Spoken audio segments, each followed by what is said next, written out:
అందరికీ నమస్కారం. ఈరోజు అంటే ఒక్కొక్కసారి చాలా బాధ అనిపిస్తుంది. జగన్మోహన్ రెడ్డి పరిపాలన ఒక కేఆర్బి అని అన్నించుమించు మనం అనుకుంటాం, ఆర్ఆర్బి అని, రైల్వే రిక్రూట్మెంట్ బోర్డు, అలాంటి మాటలు వింటూ ఉండేవాళ్ళం ఇంతకుముందు. ఇతన్ని చూస్తే కేఆర్బి అని ఒక వర్డ్ గుర్తొస్తుంది. కల్తీ రిక్రూట్మెంట్ బోర్డు అని. దాన్ని స్థాపించినోడే జగన్మోహన్ రెడ్డి, దానికి అధ్యక్షుడే జగన్మోహన్ రెడ్డి అన్నట్టుగా ఈరోజు కొన్ని వ్యవహారాలు అతగాడి హయాంలో జరిగిన సిచ్యువేషన్స్ చూస్తూ ఉంటే ఒక పక్క భయం అనిపిస్తుంది, ఒక పక్క బాధ అనిపిస్తుంది, ఒక పక్క సిగ్గు అనిపిస్తుంది.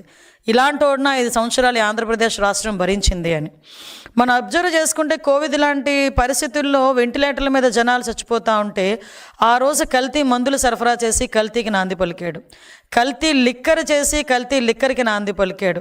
అదేవిధంగా మనం చూసుకుంటే ఇసుకను కూడా కల్తీ చేసి, మామూలు ఇసుకలోని కూడా సముద్రపు ఇసుకని కలిపి ఇసుకను కూడా కల్తీ చేశాడు. ఆఖరికి విద్యా వ్యవస్థని కల్తీ చేసి పరీక్షల్లో కూడా కల్తీ చేసే పరిస్థితి కనిపిస్తూ ఉంది. ఇలా చూస్తే ఓవరాల్గా చూస్తే కల్తీ, ఒక పాలనే ఒక కల్తీ, ఆ మనిషే ఒక కల్తీ. ఇవన్నీ పక్కన పెడితే ఆఖరికి ప్రసాదాల తయారీలో ఉపయోగించే నెయ్యిని కూడా కల్తీ చేసి, అది నెయ్యి కాదు, రసాయనాలతో తయారు చేసిన ప్రసాదం, అలా తయారు చేసి దాన్ని కూడా మహాప్రసాదంలాగా ప్రజలందరూ ఆరోగ్యాలతోని సెంటిమెంట్తోని ఆడుకొని ఈరోజు తిరిగి కళ్ళబొల్లి మాటలు మాట్లాడుతూ ఆ జరిగిన మహాపాపాన్ని తిరిగి ఈరోజు ఎన్డీఏ కూటమి వాళ్ళైన గౌరవ ముఖ్యమంత్రి చంద్రబాబు నాయుడు గారి మీద, ఉప ముఖ్యమంత్రి పవన్ కళ్యాణ్ గారి మీద, అదేవిధంగా నారా లోకేష్ బాబు గారి మీద నెట్టడానికి వాళ్ళు చేస్తున్న ప్రయత్నం చూస్తూ ఉంటే వాళ్ళకి సిగ్గు అనిపించట్లేదేమో తెలియట్లేదు. కానీ అలాంటి వాళ్ళని 5 సంవత్సరాలు భరించినందుకు ఆంధ్రప్రదేశ్ రాష్ట్ర ప్రజలుగా మేమందరం కూడా సిగ్గుపడే పరిస్థితి కనిపిస్తూ ఉంది. నిజంగా నేను ఒకటే అడుగుతున్నానండి, నిన్న మొన్న కూడా చూశాను, ఎక్కడైనా వాళ్ళలో పశ్చాత్తాపం కనబడుతుందా? ఎవడైనా బయటకు వచ్చి అయ్యో తప్పైపోయిందని లెంపలేసుకుంటాడా? కనీసం బయటకు వచ్చి ప్రజల ముందుకైనా బయటకు వచ్చి అయ్యో తప్పైపోయిందని మాట్లాడతాడా అనుకుంటే, వాళ్ళ పరిస్థితులు చూస్తా అంటే కల్తీ ఎక్కడ జరిగింది అంటాడు ఒకడు వచ్చి, కల్తీ జరగలేదని సిబిఐ రిపోర్ట్ ఇచ్చింది అంటాడు ఒకడు వచ్చి బయటకు వచ్చి, ఒకడు జంతు కొవ్వు కలవలేదు కదా అని అంటాడు ఒకడు వచ్చి బయటికి. అంటే ఈ రకంగా తిరిగి అదే మసిపూసి మారేడికాయ చేసి ఆ నెపానంతటిని తీసుకొచ్చి చంద్రబాబు నాయుడు గారి మీద, లోకేష్ బాబు గారి మీద, పవన్ కళ్యాణ్ గారి మీద నెట్టేయడానికి ప్రయత్నిస్తున్నారే తప్పించి ఎక్కడ కూడా పశ్చాత్తాపం అన్నది కనిపించట్లే. నేను ఒకటే స్ట్రైట్ క్వశ్చన్ అడుగుతున్నా. ఈరోజు 1 కాదు 2 కాదు, మొత్తం 4 నివేదికలు ఈరోజు చాలా క్లియర్గా, అరే నాయన నువ్వు చేసిన పరీక్షల్లో నెయ్యిలో కల్తీ జరిగింది, కొన్ని రిపోర్ట్స్ అయితే అది నెయ్యే కాదు రసాయనాల ముద్ద అని చాలా క్లియర్గా తేటతెల్లం చేసినాయి.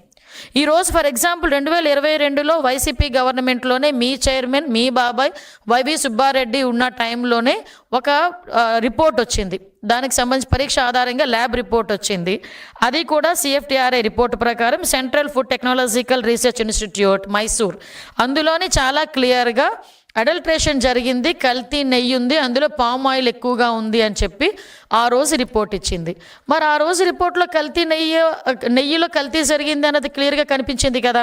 ఆ తర్వాత NDDB report, national dairy development board, ఇది కూడా కేంద్ర ప్రభుత్వ ఆధ్వర్యంలో నిర్వహించే ల్యాబొరేటరీ, ఇందులో కూడా చాలా క్లియర్గా కల్తీ జరిగింది, అందులోని జంతు కొవ్వు సంబంధించిన ట్రేసెస్ కూడా కనిపించినాయి అని ఆ రోజు రిపోర్ట్ ఇచ్చారు. తర్వాత NDRI report, national dairy research institute వాళ్ళు కూడా కల్తీ జరిగింది, ఆ కల్తీ నెయ్యి అయితే అందులో ఉంది, ఉపయోగించిన నెయ్యి అయితే రసాయనాల ముద్ద అని చెప్పి ఆ ల్యాబ్ రిపోర్ట్ కూడా బయటకు వస్తే కొంతమంది అంటారు అందులో జంతు కొవ్వు కలపలేదని చెప్పారు కదా అన్నారు. అందులో కలపలేదని ఎవడు కూడా అథెంటికేషన్ రిపోర్ట్ ఎవడో ఇవ్వలే. చాలా క్లియర్గా వాళ్ళు ఏమన్నారు, ఒక 10% లోపు కానీ కొంత జంతు కొవ్వు ట్రేసెస్ కనిపించాలంటే ఆ టెక్నాలజీ మా దగ్గర లేదు అన్నారు, కానీ అందులో లేదు అని ఎక్కడ కూడా మెన్షన్ చేయలే. అంటే వీళ్ళు ఏం చేస్తారంటే సూక్ష్మ రంధ్రాన్వేషణ అంటారనమాట కొంతమంది. అంటే చేసేది ఏమీ లేక కొంచెం నాటు సామెతలు వస్తాయి, అది నేను చెప్పకూడదు కూడా. అంటే సాధారణంగా కొన్ని సందర్భాల్లో ఉన్నట్టు చదవండిరా బాబు అంటే దాన్ని లూప్ హోల్స్ ఎతికి చదివే పరిస్థితుల్లో NDRI రిపోర్ట్ని బేస్ చేసుకొని వాళ్ళు మాట్లాడే పరిస్థితి కనిపిస్తుంది ఉంది. ఈరోజు సిట్ రిపోర్ట్, అది CBI సిట్ సంబంధించి సుప్రీంకోర్టు నిర్వహించిన ఒక CBI సిట్, ఆ రిపోర్ట్లో కూడా కల్తీ జరిగిందని చాలా క్లియర్గా అందులో మెన్షన్ చేసింది. నేను కల్తీ జరగలేదు అంటున్న మహానుభావులందరికీ కూడా ఒకటే స్ట్రైట్ క్వశ్చన్, కల్తీ జరగలేదని నీ దగ్గర రిపోర్ట్ ఏమైనా ఉందా? కల్తీ జరిగిందని నేను 4 రిపోర్ట్లు చూపించగలను ఈరోజు. గవర్నమెంట్ పరంగా నేను 4 రిపోర్ట్లు చూపిస్తా. నీ హయాంలో lab report, NDDB report, NDRI report, అదేవిధంగా సిఎఫ్టీఆర్ఐ రిపోర్టు, సిట్ రిపోర్టు, 4 రిపోర్ట్లు నేను చూపిస్తా. కల్తీ జరగలేదు అని చెప్పేదానికి నీ దగ్గర ఏమైనా ఒక్క రిపోర్ట్ అథెంటికేషన్గా ఒకటి ఉందేమో చెప్పు. అంతేగాని నీ దగ్గర ఉన్న రిపోర్ట్ ఏంటో చెప్పనా? తాడేపల్లి కొంపలో ప్రింట్ అయ్యే ఒక సాక్షి పేపర్ ఏమి రాస్తే అదే రిపోర్ట్ అనుకొని బయటకు వచ్చి మేధావులు ఒక్కొక్కడు 30 సంవత్సరాల రాజకీయ అనుభవం ఉన్నవాళ్ళు, 20 సంవత్సరాల రాజకీయ అనుభవం ఉన్నవాళ్ళు, అదేవిధంగా మాజీ మంత్రులు, మాజీ ఎమ్మెల్యేలు రోడ్డు మీదకి వచ్చి బయటకు వచ్చి వెంకటేశ్వర స్వామి భక్తి పార్వశంలో మునిగిపోతున్నామని చెప్తూనే అదే వెంకటేశ్వర స్వామి కొండ మీద మహాపాపం జరిగితే ఆ మహాపాపం తాలూకు నివేదిక గురించి మాట్లాడండిరా అంటే సాక్షి పేపర్ ప్రింట్ అయిన ఒక నివేదికను తీసుకొచ్చుకొని ఇది అక్కడ కల్తీ జరగలేదు అని మాట్లాడతాడు. అరే మీకు అసలు బుర్ర పనిచేస్తుందా అండి? వెంకటేశ్వర స్వామి ప్రసాదం అండి. తిరుమల తిరుపతి దేవస్థానానికి ఎవరైనా యాత్రకి వెళ్ళారనుకోండి, ఆ యాత్ర ఎప్పుడు పూర్తవుతుందో తెలుసా జగన్మోహన్ రెడ్డి గారు? అఫ్కోర్స్ మీకు తెలియదు, మీకు హైందత్వం గురించి మీకు తెలియదు. కాబట్టి కొంతమంది మీ చుట్టుపక్కల ఉన్న వాళ్ళైనా కనుక్కోండి. చాలామంది అక్కడ మీ బాబాయ్ గారు వైవి సుబ్బారెడ్డి అక్కడ చైర్మన్ చేశారు. మీ పక్కనే ఉన్న భూమన్ కరుణాకర్ రెడ్డి, చెవిరెడ్డి భాస్కర్ రెడ్డి, ప్రతిసారి ఎంతో కొంతమందిని తీసుకెళ్లే మీ మహిళా మంత్రులు చాలామంది ఉన్నారు కదా, వాళ్ళందరినీ అడగండి యాత్ర ఎలా కంప్లీట్ అవుతుందంటే కొన్ని ఏరియాస్లో కానీ చాలా మట్టుకు తిరుమల తిరుపతి దేవస్థానంకి వెళ్ళి వెంకటేశ్వర స్వామిని, ఆ కలియుగ వెంకటేశ్వర స్వామిని మనస్ఫూర్తిగా దర్శించుకొని ప్రసాదాన్ని కాలికి తగలకుండా, కిందన కూడా పెట్టకుండా, చెప్పులతో కూడా చెప్పులు వేసుకొని కూడా ప్రసాదాన్ని చేతిలో పట్టుకోకుండా ప్రశాంతంగా ఇంటికి తీసుకొచ్చి పూజ గదిలో పెట్టి పూజ చేసి 10 మందికి చుట్టుపక్కల ఉన్న వాళ్ళకి ప్రసాదాన్ని పంచి అప్పుడు వాళ్ళ దీక్ష విరమణ చేస్తారు. అది తిరుమల తిరుపతి దేవస్థానం తాలూకా యాత్ర మహత్యం. అప్పుడే యాత్ర కంప్లీట్ అయినట్టు. ఒక ముడుపు కట్టుకొని ఎంతో ఆశతో ఆ ముడుపు తీసుకెళ్ళి ఆ తిరుమల తిరుపతి దేవస్థానంలో వేసి ప్రసాదం తెచ్చుకుంటారు. మీరు తిరుమల తిరుపతి దేవస్థానానికి వెళ్ళిన తర్వాత తిరుపతి వెళ్ళామంటే దర్శనం బాగా జరిగిందా ఫస్ట్ క్వశ్చన్. సెకండ్ క్వశ్చన్, ప్రసాదం ఎక్కడ? ఇది కామన్గా ఎంత కోటీశ్వరుడైనా అపర కోటీశ్వరుడైనా కూడా తిరుమల తిరుపతి దేవస్థానంకి తిరుపతి వెళ్ళాను అంటే ప్రసాదం తెచ్చావా అని అడుగుతారు. అంటే తిరుమల తిరుపతి దేవస్థానంలో కలియుగ వెంకటేశ్వర స్వామి దర్శనం ఎంత గొప్పో, ఆ కలియుగ వెంకటేశ్వర స్వామి దర్శనం తర్వాత ఆయన ఇచ్చే ప్రసాదాన్ని కూడా అంత గొప్పగా స్వీకరించేటంత సనాతన ధర్మం కలిగిన మన హైందవత్వం ఇది. అటువంటి ప్రసాదాల్లోని నెయ్యి అన్న ఒక పదార్థం అనేది చాలా ప్రాంప్ట్ అనమాట. ఎందుకంటే పోటు పక్క నుంచి వెళ్తే ఆ నెయ్యి గుమగుమలకి ప్రసాదం ఇక్కడ తయారు చేస్తున్నారు అండ్ ఈవెన్ దో మన సంచిలోని ఆ ప్రసాదం తెచ్చుకున్న ఆ గీ స్మెల్ కొన్ని రోజులు పోదు. అంటే అంత మంచి గీ వాడతారు. ఏమంటే ప్రసాదాల్లో తయారు చేసిన నెయ్యిని కూడా కల్తీ చేశారంటే వీళ్ళు కల్తీ బతుకుల గురించి మనం ఒక్కసారి ఆలోచిస్తే జుగుప్సాకరంగా కనిపిస్తుంది. నిజంగా ఎలాంటి వాళ్ళైనా ప్రజలు కూడా ఈరోజు ఆలోచిస్తున్నారు. వాళ్ళలో కూడా ఏంటండి, వాళ్ళు వాడే రసాయనాలు ఏంటి? 60 లక్షల కిలోల పామాయిల్, 60 లక్షల కిలోల పామాయిల్ ఉపయోగించారు. పామ్ కెర్నల్ ఆయిల్ ఉపయోగించారు.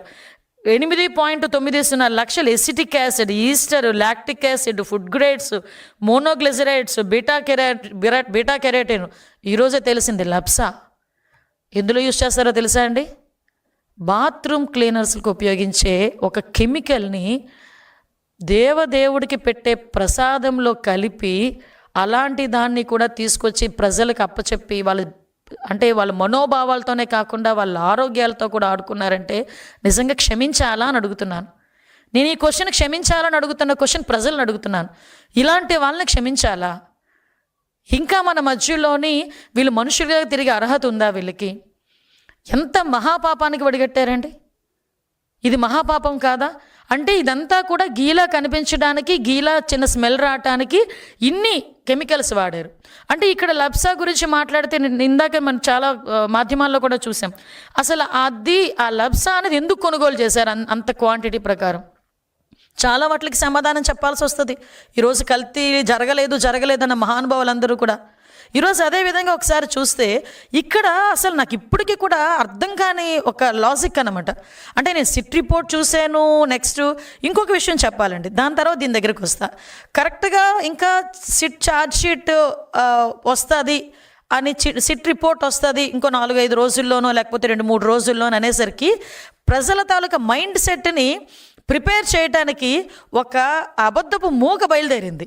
నేను ఆ రోజే అనుకున్న, గ్యారంటీగా అందులో ఏదో ఉంది, అందుకే వీళ్ళు మొదలుపెట్టారు అని. 3 రోజుల ముందు నుంచి ఇంకా ప్రజలకు అథెంటికేషన్గా ఒక పేపర్ రాలే, ఏది రిపోర్ట్ రాలే.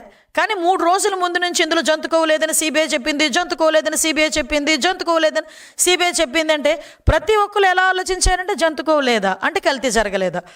అది కాదు కదా, రిపోర్ట్ వచ్చిన తర్వాత చూసాం అందులో అడల్ట్రేషన్ జరిగింది, జంతు కొవ్వు ఉంది, 254 కోట్లు ఎవరి జేబులోకి వెళ్ళినాయి, ఇంత స్కామ్ జరిగింది. వైవి సుబ్బారెడ్డి తాలూకా పిఏనే ఇంచుమించుగా 4,50,00,000 రూపాయలు ట్రాన్సాక్షన్స్ అందులో కనిపించినాయి. ఇవన్నిటినీ ఏమార్చడానికి ఒక రాక్షస మూకలాగా బయటకు వచ్చి ఒక జనాల్ని తప్పుడుదో పట్టించే విధంగా ఎగ్జాక్ట్లీ వాళ్ళ బాబాయ్ హత్య చేసినప్పుడు ఏ రకంగా మైండ్ గేమ్ ఆడాడో అదే సేమ్ మైండ్ గేమ్ 3 రోజుల ముందు నుంచి, అంటే ప్రభుత్వానికి సిట్ రిపోర్ట్ పంపిస్తారన్న 3 రోజుల ముందు నుంచి యాస్టీస్ పాట పాడడం మొదలుపెట్టారు. అంటే ప్రజల్ని ట్యూన్ చేయడం మొదలుపెట్టారు. ప్రజలేమి ఎర్రివాళ్ళు కాదబ్బా, ప్రజలు చదువుకున్నారు. వాళ్ళకి దేవదేవుడు కలియుగ వెంకటేశ్వర స్వామి మీద ఒక భక్తిభావం ఉంది. నేను నిజంగా ఒక మాట చెప్పాలబ్బా, ఎందుకంటే ఇన్ని రోజులు కల్తీ జరిగిన తర్వాత ఇన్ని రోజులకి బయటకు వచ్చిందంటే అది నిజంగా నాకు తెలిసి వెంకటేశ్వర స్వామి బయటకు చెప్పించారేమో. నిజంగా వెంకటేశ్వర స్వామిని నమ్మిన వ్యక్తిగా నేను మాట చెప్పాలి. ఎందుకంటే వెంకటేశ్వర స్వామి బతికించిన జీవితాన్ని ఇచ్చిన చంద్రబాబు నాయుడు గారు ఒకనొక టైంలో ఆయన అన్ని ల్యాండ్ లైన్స్ పేలినా కూడా బయటకు వచ్చి ఆయన బతికి బయటకు వచ్చి ఈరోజు అతని సేవ చేసుకుంటా ఉంటే, ఆ దేవదేవుడు సేవ చేసుకుంటున్నారు ఆయన, అటువంటి ఆ వ్యక్తి నోట్లోంచే బయటకు వచ్చింది. అతని ద్వారానే ఈ కల్తీ వ్యవహారం అన్నది కూడా బయట పెట్టాలని ఆ దేవదేవుడు అనుకున్నాడేమో, కలియుగ వెంకటేశ్వర స్వామి అనుకున్నారేమో, అందుకే ఇలా వచ్చిందేమో.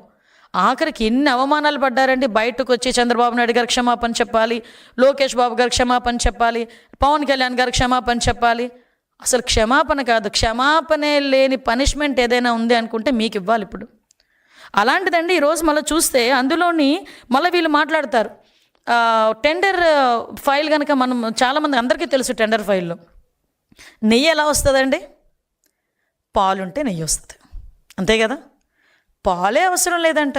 రోజుకి 4 లక్షల లీటర్లు పాలు కెపాసిటీ ఉండాలి ఆ కంపెనీకి అన్న నిబంధన ఎత్తిపడేసి అందులోని కూడా రోజుకి 4 లక్షల లీటర్లు ఉండాలన్న పరిస్థితి లేదు. వాటితో పాటు కండిషన్ 19 అది కండిషన్ 18లో కూడా 3 సంవత్సరాల అనుభవాన్ని 1 సంవత్సరానికే తగ్గించారు. టర్నోవర్ని కూడా 250 కోట్ల నుంచి 150 కోట్లకు పడిపోయింది. ఆఖరికి FSSAI రిపోర్ట్ ఉండాలి, దాని సర్టిఫికేషన్ ఉండాలి అన్న నిబంధనను కూడా పక్కన పడేశారు. ఎవరి గురించి, ఎందు గురించి, ఎవరి జేబులు నింపడం గురించి, ఎవరి కళ్ళల్లో ఆనందం చూడడం గురించి, ఎవరిని మోసం చేయడం గురించి. పాలే లేకుండా నెయ్యి ఎలా వస్తుంది? అది చిన్న పిల్లోడిని అడిగినా చెప్తాడు ఎలా వస్తుంది. నాకు తెలిసి ప్రపంచంలోని ఏ టెక్నాలజీ కూడా పాలు లేకుండా నెయ్యిని తీసుకొచ్చిన టెక్నాలజీ, ఎంత టెక్నాలజీ పెరిగినా ఆ టెక్నాలజీ అయితే రాబోదు, రాలేదు.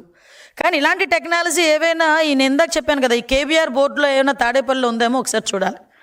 తాడేపల్లి ఏమైనా కొత్త ఫార్ములా ఏమైనా మొదలు పెట్టారేమో, పాలు లేకుండా నెయ్యి తయారు చేసే ఫార్ములా మొదలుపెట్టారు కదా, పామ్ ఆయిల్తో మొదలుపెట్టారు కదా.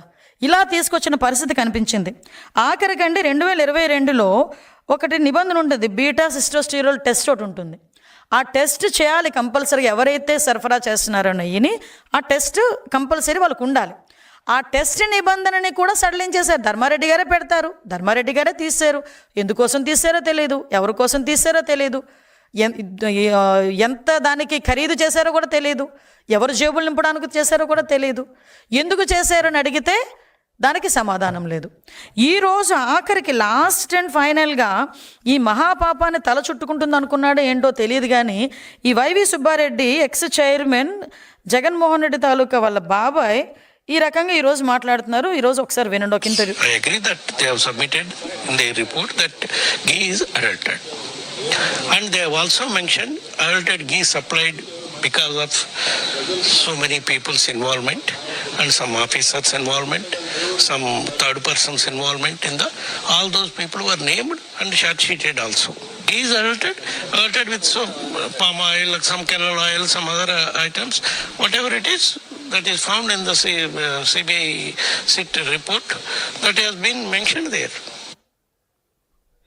విన్నారు కదండి, నిన్నటి వరకు కల్తీ జరగలేదు అనుకునే పెద్ద మనుషులందరూ ఇప్పుడు ఏం సమాధానం చెప్తారు? అంటే అడల్ట్రేషన్ జరిగిందట, కల్తీ జరిగిందంట, అందులో పామ్ ఆయిల్ ఉందంట, అందులోని పామ్ కెర్నల్ ఆయిల్ ఉందంట, అన్నీ ఉన్నాయని ఆయన ఒప్పుకుంటున్నారు, ఛార్జ్షీట్లో ఉందని ఒప్పుకుంటున్నారు. కానీ ఆఫీసర్స్ అందరూ చేశారు, థర్డ్ పర్సన్స్ చేశారని చెప్తున్నారు. మరి ఈయన తాలూకా సిగ్నేచర్ ఉండక్కర్లేదా? పర్చేస్ కమిటీ ఎవరి ఆధ్వర్యంలో ఉంటుందని పర్చేస్ చేస్తుందండి? పర్చేస్ కమిటీ చైర్మన్ ఆధ్వర్యంలో కూర్చోదా? 2022లోనే అడల్ట్రేషన్ జరిగిందని రిపోర్ట్ ఇచ్చినప్పుడు చైర్మన్గా ఆయన ఏం చేశాడు? ఆ రోజు ఎందుకు దాని మీద చర్య తీసుకోలేదు? ఇలాంటి వాళ్ళని ఏం చేయాలి? ఇలాంటి వారు ఎవరికి సమాధానం చెప్పాలి? ఈరోజు ఏదో బయటకు వచ్చి చాలా ఏమీ జరగలేదన్నట్టుగా లైట్గా మాట్లాడి వెళ్ళిపోతే దానికి సమాధానం ఎవరు చెప్తారు ఈరోజు? అంటే ఏంటి హైందత్వం మీద మీకున్న కోపం ఏంటి?